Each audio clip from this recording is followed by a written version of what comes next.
সুপ্রিয় দর্শক শ্রোতা, ইরান এবং ইসরায়েল মার্কিন যুক্তরাষ্ট্রের মধ্যে চলছে হামলা পাল্টা হামলা।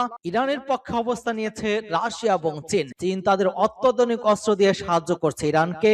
ইরান ইসরায়েলের ঝাঁকে ক্লাস্টার বোমা নিক্ষেপ করে ধ্বংসলীলায় পরিণত করেছে ইসরায়েলকে। কি মনে হয়, ইরানের কি এই হামলা অব্যাহত রাখা উচিত নাকি বন্ধ করে দেওয়া উচিত? এই সম্পর্কে আপনার মতামত কমেন্টস বক্সে লিখে জানান এবং শুরুতে থাকবে সংবাদ শিরোনাম পরে বিস্তারিত। আবারও সৌদি, বাহরাইন, কাতার, কুয়েতে ক্ষেপণাস্ত্র ড্রোন হামলা চালিয়েছে ইরান। আর বিস্তারিত জানিয়ে দিব। অপারেশন টু প্রমিস 40তম ধাপে ইসরায়েলে ইরান এবং হিজবুল্লাহর যৌথ হামলা। এদিকে যুক্তরাষ্ট্রে ড্রোন হামলার পরিকল্পনা করেছে ইরান, এফবিআইয়ের সতর্কবার্তা। ইরানের সরকার পতন হচ্ছে না, হার মেনে নিয়েছে ইসরায়েল, রয়টার্সের প্রতিবেদন। আরো জানিয়ে দিব, ইরানের পর আমেরিকার জন্য বড় বিপদে এবার চীন। দুবাইকে যে কারণে চুরমার করেছে ইরান। ইসরায়েলের সাইরেনের পর সাইরেন, প্রতিটি ইরানি উৎক্ষেপণ ৮০টি স্থানে আঘাতের সমান ধ্বংসযজ্ঞ ঘটাচ্ছে। এবং সর্বশেষে জানিয়ে দিব, ইরানের ৮০টি মাথার ক্ষেপণাস্ত্র নিয়ে আতঙ্কে এবার ইসরায়েল। এতক্ষণ শুনছিলেন সংবাদ শিরোনাম বিস্তারিত। তবে তার আগে অনুরোধ থাকবে, এই ভিডিওতে একটি লাইক দিন এবং কমেন্টস করে জানিয়ে দিন আপনি কোন জেলা থেকে বা কোথা থেকে আমাদের সাথে যুক্ত রয়েছেন, এবং সংবাদের সর্বশেষ গুরুত্বপূর্ণ আপডেট পেতে চ্যানেলটি সাবস্ক্রাইব করে আমাদের সঙ্গেই থাকুন। ধন্যবাদ।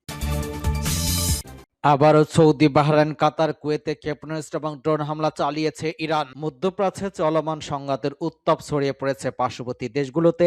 গত ২৮ ফেব্রুয়ারি যুদ্ধ শুরু হওয়ার পর এবার পার্শ্ববর্তী দেশগুলোতে একযোগে বড় ধরনের ক্ষেপণাস্ত্র এবং ড্রোন হামলা চালিয়েছে ইরান। বিশেষ করে ওই অঞ্চলে অবস্থিত মার্কিন সামরিক ঘাঁটিগুলো লক্ষ্য করে চালানো এই হামলা মধ্যপ্রাচ্যের ভূরাজনীতিকদের এক নজিরবিহীন সংকটের মুখে ফেলে দিয়েছে। এর জের ধরে আবারও সৌদি আরব, বাহরাইন, কাতার, কুয়েত লক্ষ্য করে নতুন করে বড় ধরনের ক্ষেপণাস্ত্র এবং ড্রোন হামলা চালিয়েছে ইরান। সৌদি আরবের প্রতিরক্ষা মন্ত্রীরা জানিয়েছে, বাংলাদেশ সময় বৃহস্পতিবার রাত ৮টার দিকে তাদের প্রিন্স সুলতান বিমান ঘাঁটি লক্ষ্য করে ৩টি ব্যালিস্টিক মিসাইল ছুড়েছে। তবে সৌদির আকাশ প্রতিরক্ষা ব্যবস্থা ওই ৩টি মিসাইল সহ সফলভাবে প্রতিহত করতে সক্ষম হয়েছে বলে জানা গিয়েছে। হামলার মুখে বাহরাইনের স্বরাষ্ট্র মন্ত্রণালয় দেশটির সাধারণ মানুষ দ্রুত নিরাপদ আশ্রয়ে যাওয়ার নির্দেশ দিয়েছে। এই সময় দেশটির রাজধানী জুড়ে সতর্কতামূলক সাইরেন বাজছিল বলে জানা গিয়েছে। একই সময় উপসাগরীয় দেশ কাতারের ৯টি ব্যালিস্টিক মিসাইল এবং বেশ কিছু ড্রোন ছুড়েছে ইরান। কাতারের প্রতিরক্ষা মন্ত্রী জানান, ৯টির মিসাইল মধ্যে ৮টি আকাশে ধ্বংস করা হয়েছে এবং একটি জনশূন্য স্থানে পড়েছে।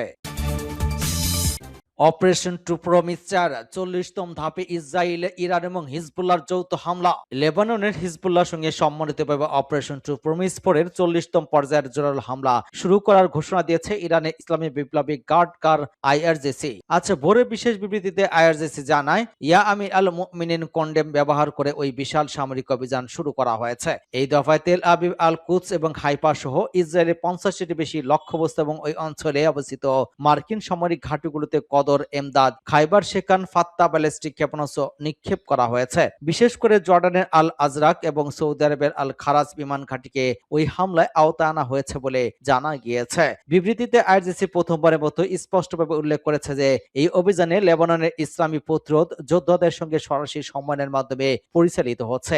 একই সময় হিজবুল্লাহর পক্ষ থেকে অপারেশন ডিভোট স্ট্র শুরু করার ঘোষণা দেওয়া হয়েছে। তারা উত্তর ইসরায়েলের লক্ষ্য করে শতাধিক রকেট নিক্ষেপ করা হয়েছে। বিশেষ করে জর্ডানের আল আজরাক এবং সৌদি আরবের আল খারাজ বিমান ঘাঁটিকে ওই হামলার আওতা আনা হয়েছে বলে জানা গিয়েছে। বিবৃতিতে আইআরজিসি প্রথমবারের মতো স্পষ্টভাবে উল্লেখ করেছে যে এই অভিযান লেবাননের ইসলামী প্রতিরোধ যোদ্ধাদের সঙ্গে সরাসরি সম্মানের মাধ্যমে পরিচালিত হচ্ছে। একই সময় হিজবুল্লাহর পক্ষ থেকে অপারেশন ডিভোট স্ট্র শুরু করার ঘোষণা দেওয়া হয়েছে। তারা উত্তর ইসরায়েল লক্ষ্য করে শতাধিক রকেট নিক্ষেপ করেছে।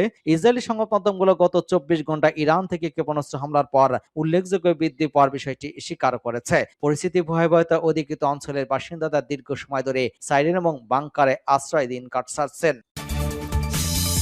যুক্তরাষ্ট্রের ড্রোন হামলার পরিকল্পনা করছে ইরান, এফবিআইয়ের সতর্কবার্তা। যুক্তরাষ্ট্রের ক্যালিফোর্নিয়ায় ইরান ড্রোন হামলার পরিকল্পনা করছে এমন আশঙ্কা মার্কিন তদন্ত এফবিআইয়ের। শীর্ষস্থানে মার্কিন সংবাদপত্রগুলো ওই গোয়েন্দা বার্তার বরাদ্দে প্রতিবেদন প্রকাশ করেছে। সীমান্তবর্তী জলসীমা অবস্থান্ত জাহাজ থেকে ওই হামলা হতে পারে বলে আশঙ্কা করছে গোয়েন্দারা। ইরানে মার্কিন আগ্রাসনের প্রতিশোধ হিসেবে ক্যালিফোর্নিয়ার পশ্চিম উপকূলে ড্রোন হামলা চালাতে পারে তেহরান। ক্যালিফোর্নিয়ার আইনশৃঙ্খলা বাহিনীকে দেয়া এফবিআই এর সতর্কবার্তা ওই আশঙ্কার কথা জানানো হয়েছে। গোয়েন্দা তথ্যে বলা হয়, মার্কিন উপকূলে অবস্থান্ত কোনো অপরিচিত জাহাজ থেকে ড্রোন ব্যবহার করে অজানা লক্ষ্যবস্তুতে আঘাত হানতে পারে তেহরান। গোয়েন্দাদের ধারণা করছেন হামলার প্রয়োজনীয় সরঞ্জাম অনেক আগে থেকে সেখানে মজুত করা হয়েছে। এবিএন নিউজের প্রতিবেদন অনুযায়ী ফেব্রুয়ারি মাসের শেষের দিকে ওই সতর্কতা জারি করা হয়, যা এখন জনসম্মুখে আসায় স্থানীয় প্রবাসী বাংলাদেশিদের মাঝে তৈরি হয়েছে উদ্বেগ। সবাই মার্কিন গোয়েন্দা কর্মকর্তা বলেছেন, মেক্সিকো এবং দক্ষিণ আমেরিকা ইরানের শক্তিশালী নেটওয়ার্ক এবং ড্রোন প্রযুক্তি ব্যবহারের সক্ষমতা রয়েছে।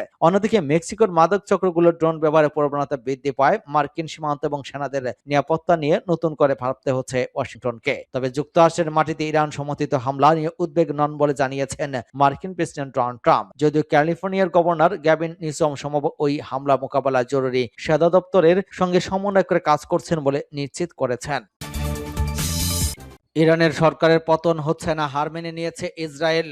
ইরানের ধর্মীয় নেতৃত্বাধীন সরকারের সামরিক শক্তির জোরে উৎখাত করা সম্ভব এমন দৃঢ় অবস্থান থেকে এবার পিছু হটতে শুরু করেছে ইসরায়েল। যুদ্ধের মাধ্যমে দেশটিতে সরকার পরিবর্তন যে লক্ষ্য তেল আবিব এবং ওয়াশিংটন নির্ধারণ করেছিল, বাস্তবে তার প্রতিফলন না ঘটায় পদ্মার আড়ালে নিজেদের অসাধ্য স্বীকার করে নিচ্ছেন ইসরায়েলি কর্মকর্তারা। বার্তা সংস্থা রয়টার্সকে দেওয়া এক সাক্ষাৎকার একজন জ্যেষ্ঠ ইসরায়েলি কর্মকর্তা জানিয়েছেন, চলমান ভয়াবহ বোমাবর্ষণের মধ্যেও ইরানে কোনো ধরনের গণ অভ্যুত্থানের লক্ষণ দেখা যাচ্ছে না। যুক্তরাষ্ট্র এবং ইসরায়েলের যৌথ অভিযানে ইরানের সর্বোচ্চ নেতা আয়াতুল্লাহ খামেনি সহ শীর্ষ সামরিক কর্মকর্তাদের মৃত্যু এবং ব্যাপক ক্ষয়ক্ষতির পরও দেশটির অভ্যন্তরীণ সমীকরণ পাল্টায়নি। হামলা শুরু থেকে ইসরায়েলি প্রধানমন্ত্রী বেনিয়ামিন নেতানিয়াহু দাবি করেছিলেন, এই সামরিক পদক্ষেপ ইরানের জনগণকে তাদের ভাগ্য নিজেদের হাতে নেওয়ার পরিবেশ তৈরি হবে। তবে গত মঙ্গলবার দেওয়া বিবৃতি তার কণ্ঠস্বর নরম হতে দেখা গিয়েছে। তিনি এখন বলছেন, ইসরায়েলের কাছে কেবল সহায়তা করা, কিন্তু চূড়ান্ত সিদ্ধান্ত নেবে ইরানি জনগণ। বিশেষজ্ঞদের মতে নেতানিয়াহুর এই পরিবর্তিত বক্তব্য আসলে ইরানের নিকট ভবিষ্যতে কোনো অভ্যুত্থান না হওয়ার বাস্তবতার বহিঃপ্রকাশ।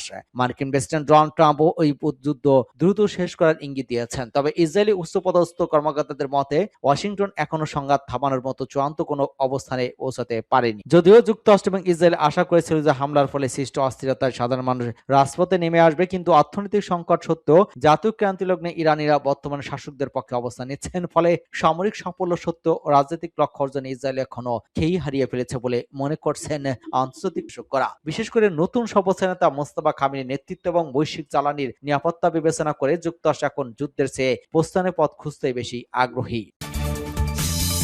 ইরানের পর আমেরিকার জন্য বড় বিপদ এবার চীন। বর্তমানে মধ্যপ্রাচ্যে হরমুজ প্রণালীকে বিশ্বের জ্বালানি সরবরাহের প্রধান ধমনী হিসেবে বিবেচনা করা হলে প্রতিরক্ষা বিশ্লেষক রুবেন এফ জনসন এক চাঞ্চল্যকর তথ্য সামনে এনেছেন। তার মধ্যে বর্তমান ভূরাজনৈতিক প্রেক্ষাপটে তাইওয়ান প্রণালী কেবল একটি জলপথ নয়, বরং এটি বিশ্ব প্রযুক্তির কেন্দ্রীয় স্নায়ুতন্ত্র। 2026 সালের মার্চ মাসে এসে দেখা গিয়েছে, হরমুজ প্রণালীর সংকটের চেয়ে তাইওয়ানে চীনের সম্ভাব্য অবরোধ বিশ্ব অর্থনীতির জন্য অনেক বিধ্বংসী হতে পারে। বিশেষ করে অপারেশন এপিক ফিউরির দ্বিতীয় সপ্তাহে এসে ওই সংখ্যা আরো ঘনীভূত হয়েছে। ফলে মার্কিন প্রশাসনের সামনে ভয়াবহ চ্যালেঞ্জ অপেক্ষা করছে। পরিসংখ্যান অনুযায়ী যদি চীন তাইওয়ানকে আন্তর্জাতিক বাণিজ্য থেকে বিচ্ছিন্ন করে দেয়, তবে একই বছর বিশ্ব অর্থনীতির প্রায় 10.6 ট্রিলিয়ন ডলারের ক্ষতিগ্রস্ত হতে পারে। এই বিপুল অঙ্কের অর্থ বিশ্ব জিডিপির প্রায় 9.6% সমান, যা যে কোনো বড় ধরনের মন্দার চেয়ে ভয়াবহ। তাইওয়ান প্রণালী দিয়ে বর্তমানে বিশ্বের মোট সামুদ্রিক বাণিজ্যের প্রায় 20% পরিচালিত হয়। ফলে ওই পথে কোনো ধরনের প্রতিবন্ধকতা তৈরি হলে কেবল এশিয়ায় নয়, বরং আমেরিকা এবং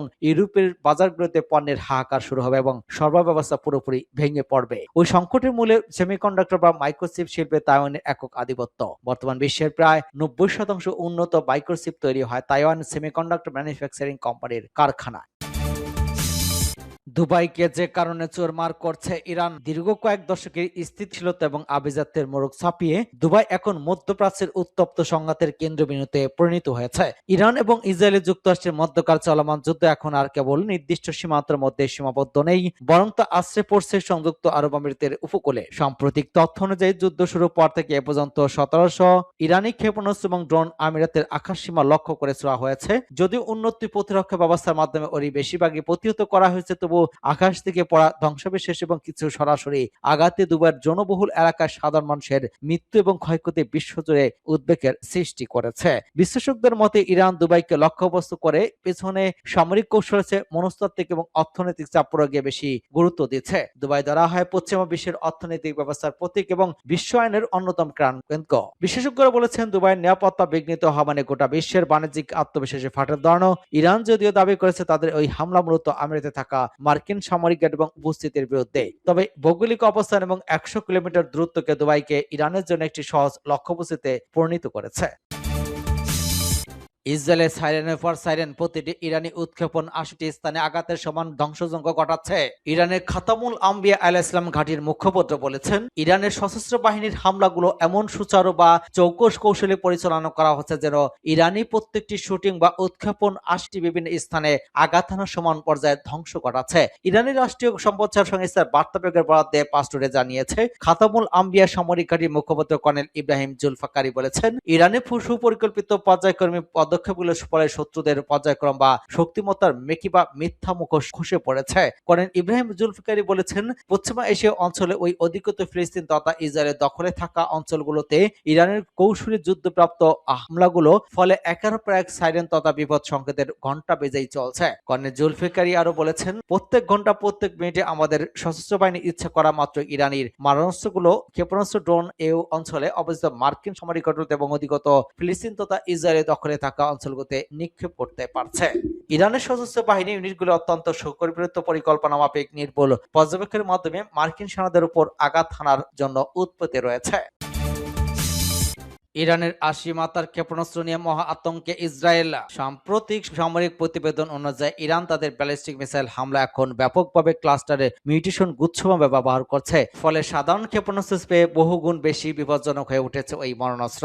ইসরায়েলি সামরিক বাহিনীর দাবি অনুযায়ী চলতি বছরের মার্চ মাসে চালানো প্রায় ৩০০টি ক্ষেপণাস্ত্র হামলার অর্ধেকে ছিল এক ক্লাস্টার ওয়ারহেড সমৃদ্ধ। গত বছর জুন মাসে সংগঠিত স্বল্পস্থায়ী যুদ্ধের তুলনায় এবার সংঘর্ষে এই ধরনের মারণাস্ত্রের ব্যবহার আশঙ্কা হারে বৃদ্ধি পেয়েছে, যা আধুনিক যুদ্ধকৌশলের এক বড় ধরনের পরিবর্তন হিসেবে দেখা হচ্ছে। একটি সাধারণ ক্ষেপণাস্ত্র যেখানে নির্দিষ্ট একটি লক্ষ্যবস্তু আঘাত হানে, সেখানে ক্লাস্টার বোমা আকাশে ফেটে গিয়ে কয়েক ডজন ছোট ছোট বোমা বা সাবমিউটেশন চারদিকে ছড়ে পড়ে। এতে ছোট বোমাগুলো সাধারণত ভূপৃষ্ঠ থেকে কয়েক কিলোমিটার উচ্চতায় বিভিন্ন বিশাল এলাকা যে বৃষ্টির মতো আশ্রে পড়ে। ইরানের খোসমোর ৪, সেজিল ২ ও ইমাদ এর মতো শক্তিশালী ক্ষেপণাস্ত্রগুলো বর্তমানে প্রায় ৫০ থেকে ৮০টা পর্যন্ত বোমা বহন করতে সক্ষম। এই প্রযুক্তি ব্যবহারের মূল উদ্দেশ্য হল একমাত্র হামলার মাধ্যমে বিশাল অঞ্চলের সামরিক বা বেসামরিক অবকাঠামো অচল করে দেওয়া।